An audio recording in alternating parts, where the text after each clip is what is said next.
आसान कोई पढ़ाई नहीं, यदि है तो अभी तक किसी ने बताई नहीं। आज हम स्वर संधि के तीसरे भेद यानी वृद्धि संधि पर चर्चा करेंगे। हमें उम्मीद है कि इस चर्चा के बाद इससे संबंधित जो भी सवाल कंपटीशन में आएंगे उनको आप बड़े ही आसानी से कर लेंगे। तो आइए परिभाषा बताते हैं आपको वृद्धि संधि की। वह संधि जिसमें आ का मेल ए से और ओ से होने पर क्रमशः ऐ और औ हो जाता है, तो इस तरह के मेल से जो संधि बनती है उसे हम वृद्धि संधि कहते हैं। ठीक यह गुण संधि की ही तरह होती है। इसमें भी ए और आ का स्थान फिक्स होता है, जैसे वहां पर फिक्स था, और ए और आ के साथ वहां पर ई उ और री से मेल था।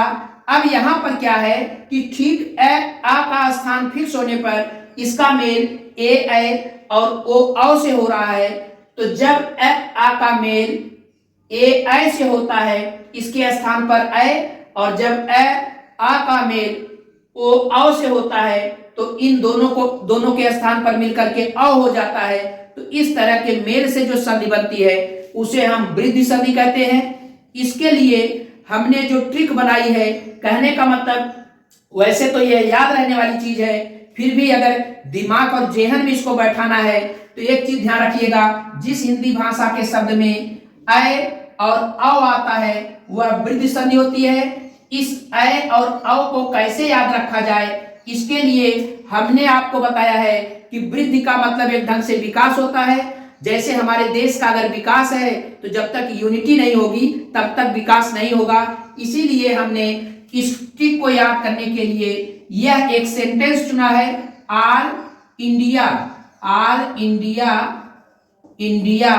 यूनिटी। ध्यान रहे, आल इंडिया यूनिटी अगर आप ध्यान रखेंगे तो ए के ठीक नीचे आई आया है, तो ए आई जो होता है यह ऐ होता है, और इसी तरह से ए के बाद यहाँ पे आई के बाद यू आया है, ए यू कहने का मतलब ए औ होता है।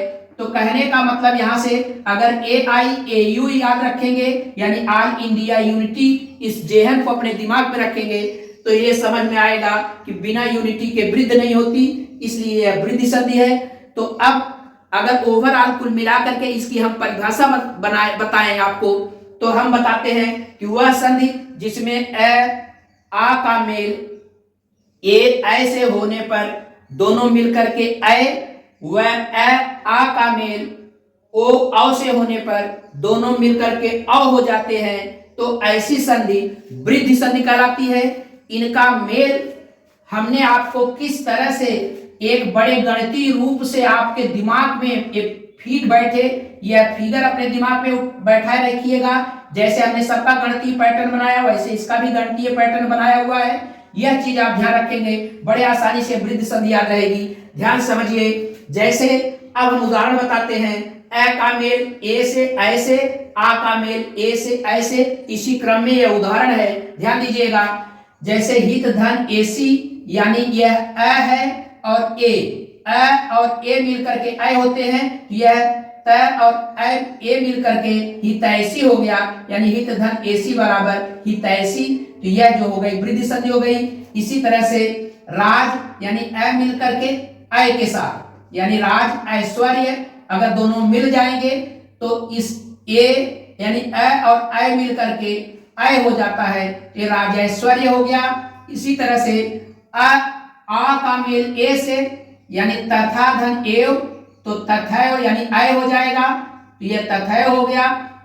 इसी तरह से महा यानी आ का मेल ऐ से होने पर ऐ हो जाता है, तो महाधन ऐक्य महैक्य, इस तरह से इसको ध्यान रखेंगे, है पर ऐ की मात्रा हो गई।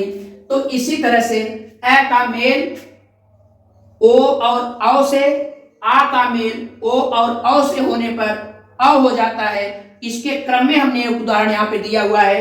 पहले ए का मेल ओ से, जैसे दंत धन ओष्ठ यानी ए और ओ मिलकर के अ हो जाते हैं, तो ये दोनों अ की मात्रा उच्चारित करने लगे, तो इसको दंतोष्ठ यानी दंत धन ओष्ठ बराबर होता है दंतोष्ठ। इसी तरह से अ और औ जब मिलते हैं परम धन औषध, ये औ बन जाते हैं यानी ये दोनों मिलेंगे तो औ बन जाएंगे, तो ये हो जाएगा परमौषध। इसी तरह से अब आ का मेल ओ से महाधन ओध, तो यहां पे आ और ओ मिलकर के औ बन जाएंगे महोध। तो इस तरह से औ की मात्रा का उच्चारण हो गया। इसी तरह से अब आ का मेल औ से होने पर महाधन औषधि, ये दोनों मिलकर के औ हो जाएंगे, ये महौषधि। इसी तरह से हम वृद्धि संधि की बात करते हैं, तो हमको ये उम्मीद आया होगा कि आप बड़े ही आसानी से इस चीज को बड़े ही आसानी और सरल तरीके से समझ गए होंगे। तो अब आप ध्यान रखिएगा, कुल मिलाकर अपने दिमाग में जेहन में इस बात को बैठाइएगा कि जब किसी हिंदी भाषा के शब्द में औ आई तो समझ लीजिए वृद्धि संधि है भाई। यानी क्या, जब किसी हिंदी भाषा के शब्द में अ और औ आई तो समझ लीजिए वृद्धि संधि है भाई। तो इसी तरह से फिर अगले संधि के विषय में बताएंगे। तब तक के लिए धन्यवाद, थैंक यू।